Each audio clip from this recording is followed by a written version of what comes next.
Yang kedua, apa saja tugas dan fungsi Badan Peradilan dalam menegakkan hukum dan keadilan. Yang ketiga, apa manfaat Badan Peradilan bagi masyarakat dan negara. Yang keempat, apa ciri-ciri Badan Peradilan yang ideal sesuai prinsip hukum. Yang kelima, apa saja jenis-jenis Badan Peradilan yang ada di Indonesia dan bagaimana kewenangannya. Yang keenam, bagaimana susunan atau struktur Badan Peradilan dari tingkat pertama hingga kasasi.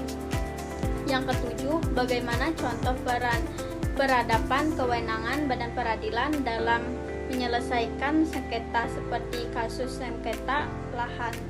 Yang kedelapan, bagaimana proses analisis hukum dilakukan dalam suatu perkara di pengadilan. Selanjutnya tujuan, peserta didik mampu memahami pengertian dan fungsi Badan Peradilan dalam sistem hukum Indonesia.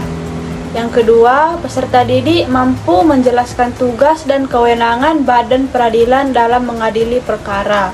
Yang ketiga, peserta didik mampu mengidentifikasi manfaat dan pentingnya Badan Peradilan dalam menjaga keadilan dan ketertiban. Yang keempat, peserta didik mampu mengadili ciri-ciri dan peradilan yang profesional, independen, dan akuntabel. Yang kelima, peserta didik mampu menyebutkan jenis-jenis Badan Peradilan beserta kewenangannya di Indonesia. Yang keenam, peserta didik mampu memahami struktur peradilan dari tingkat pertama hingga Mahkamah Agung. Yang ketujuh, peserta didik mampu menganalisis contoh kasus sederhana untuk memahami proses penyelesaian sengketa di peradilan. Yang kedelapan, peserta didik mampu menjelaskan cara kerja analisis hukum. Pengertian Badan Peradilan atau elaborasi, di mana Badan Peradilan adalah institusi yang dibentuk oleh negara yang diberikan wewenang untuk melaksanakan fungsi yudikatif. Fungsi ini mencakup serangkaian tindakan mulai dari memeriksa, mengadili, hingga memutuskan perkara. Badan Peradilan bertindak sebagai penegak hukum dan keadilan, memastikan bahwa setiap warga negara mendapatkan perlakuan yang adil dan di hadapan hukum. Dalam konteks negara hukum atau Rechtsstaat, Badan Peradilan ini memiliki peran sentral dalam menjaga keseimbangan, kesesuaian, dan melindungi hak-hak individu serta kelompok di tingkat sewenang-wenang. Seperti yang pertama ada aspek filosofis, di mana aspek filosofis ini adalah Badan Peradilan mencerminkan nilai-nilai keadilan, kebenaran, dan kepastian hukum yang menjadi fondasi masyarakat beradab. Yang kedua, aspek sosiologis, di mana aspek sosiologis adalah Badan Peradilan berfungsi sebagai mekanisme penyelesaian konflik yang sah dan terstruktur, menggantikan cara-cara penyelesaian konflik dan bersifat anarkis atau berdasarkan kekuatan. Yang ketiga yaitu aspek yuridis, di mana Badan Peradilan diatur oleh berbagai peraturan perundang-undangan yang menjadi independen, imparsialitas, dan profesionalisme dalam menjalankan tugas. Tugas Badan Peradilan. Tugas Badan Peradilan adalah kewajiban utama yang harus dilaksanakan untuk menegakkan hukum dan keadilan. Tugas ini mencakup proses-proses pentingnya dalam sistem peradilan. 1. Menerima, memeriksa, mengadili, dan memutuskan perkara yang diajukan. Pengadilan harus siap menerima berbagai kasus dari masyarakat, melakukan pemeriksaan secara teliti, dan memutuskan perkara tersebut secara adil. 2. Menegakkan hukum dan keadilan. Pengadilan berperan memastikan bahwa hukum diterapkan secara benar dan keadilan dirasakan oleh semua pihak yang berperkara. 3. Memberikan kepastian hukum. Melalui putusan yang dikeluarkan, pengadilan memberikan kepastian hukum yang membuat masyarakat merasa terlindungi hak dan kewajibannya. Fungsi Badan Peradilan. Fungsi Badan Peradilan adalah peran penting yang dijalankan untuk mendukung tercapainya tujuan utama sistem peradilan. Berikut fungsi utamanya. 1.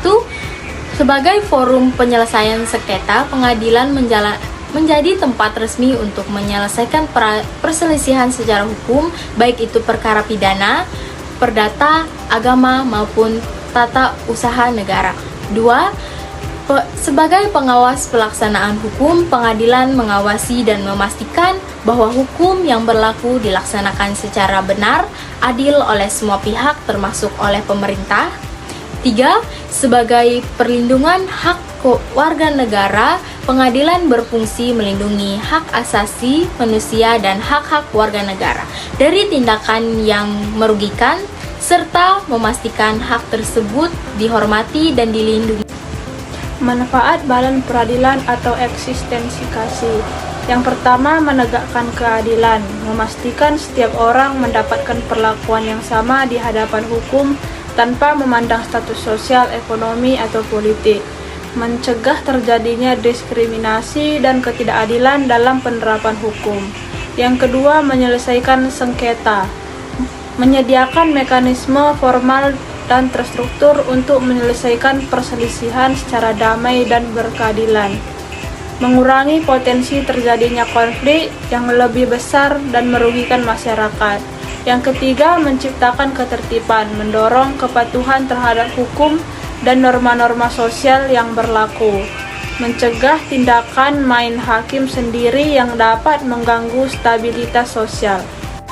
Selanjutnya, ciri-ciri badan peradilan atau spesifikasi. Yang pertama, independen, di mana bebas dari intervensi atau pengaruh dari pihak eksekutif, legislatif, dan pihak-pihak lain yang berkepentingan. Yang kedua, hakim memiliki kebebasan dalam mengambil keputusan berdasarkan hukum dan keyakinan profesionalnya. Yang kedua yaitu imparsial, di mana tidak memihak kepada salah satu pihak yang bersengketa. Hakim harus bersifat netral dan objektif dalam memeriksa dan mengadili perkara.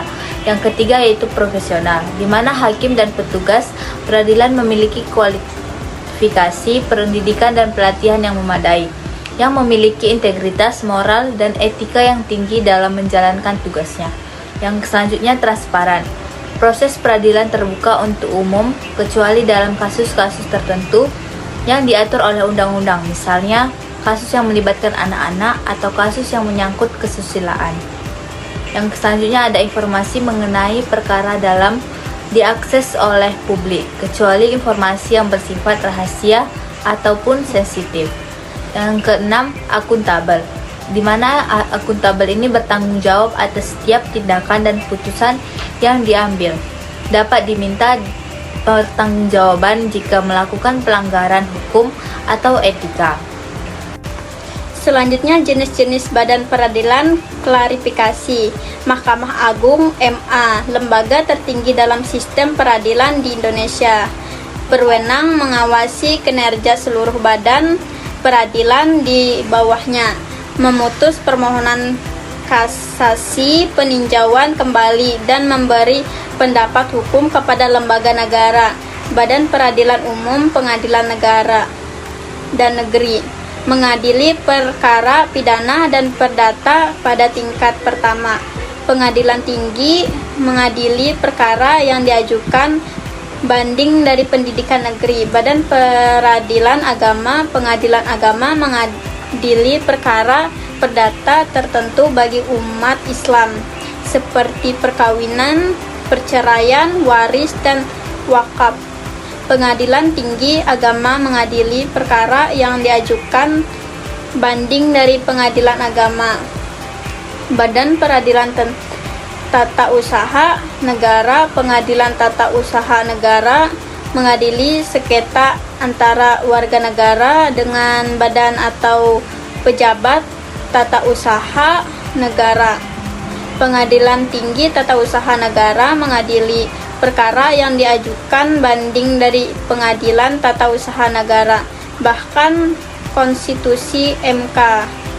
Lembaga yang berwenang menguji undang-undang terhadap Undang-Undang 1945, memutus sengketa kewenangan antar lembaga negara, memutus pembubaran partai politik, memutus kasih pemilihan.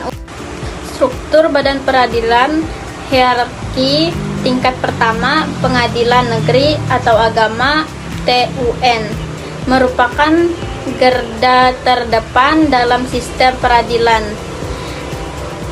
memeriksa dan mengadili perkara pada tingkat awal dengan menghadirkan para pihak dan saksi. Tingkat banding pengadilan tinggi atau tinggi agama, tingkat TUN. Memeriksa kembali keputusan pengadilan tingkat pertama jika ada pihak yang merasa tidak puas dan mengajukan banding.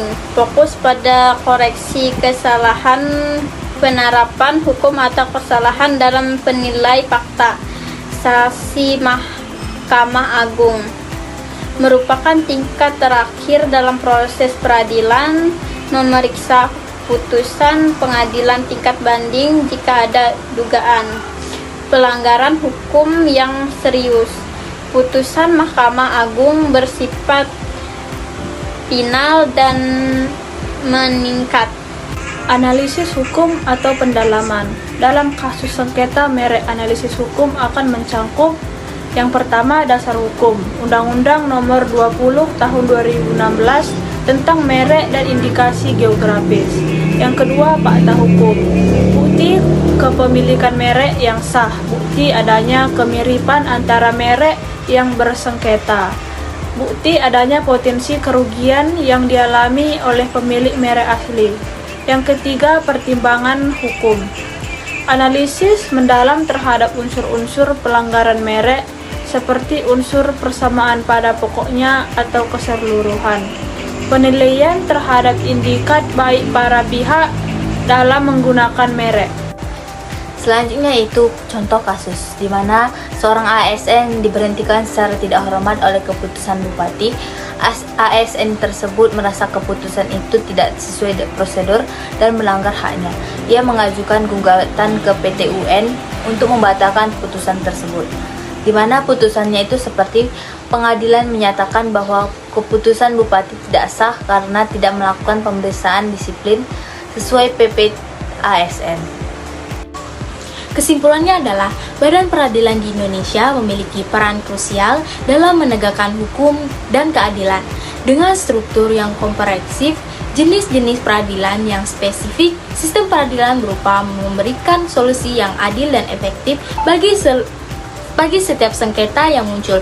Prinsip-prinsip independensi, imparsialitas, profesionalisme, transparansi, dan akuntabilitas harus dijunjung tinggi oleh setiap insan peradilan untuk mewujudkan peradilan yang agung dan terpercaya. Badan peradilan menjadi pilar utama negara hukum untuk menciptakan kepastian hukum dan keadilan sosial bagi seluruh warga negara Indonesia dengan struktur yang berjenjang dan pembagian jenis peradilan yang sesuai bidangnya. Sistem peradilan Indonesia maupun menangani berbagai sengketa secara profesional dan terarah. Oleh karena itu, peradilan berperan penting dalam menegakkan hukum, meningkatkan keadilan, dan melindungi hak warga negara sehingga menciptakan kepastian hukum dan keadilan sosial yang sangat penting bagi masyarakat. Baik teman-teman, dari uraian mengenai susunan dan kekuasaan badan peradilan dapat disimpulkan bahwa keberadaan lembaga peradilan, keadilan, dan kepastian hukum di Indonesia. Baik, jadi sudah selesai penjelasan materi dari kelompok kami. Sekian dan terima kasih. Selamat menonton.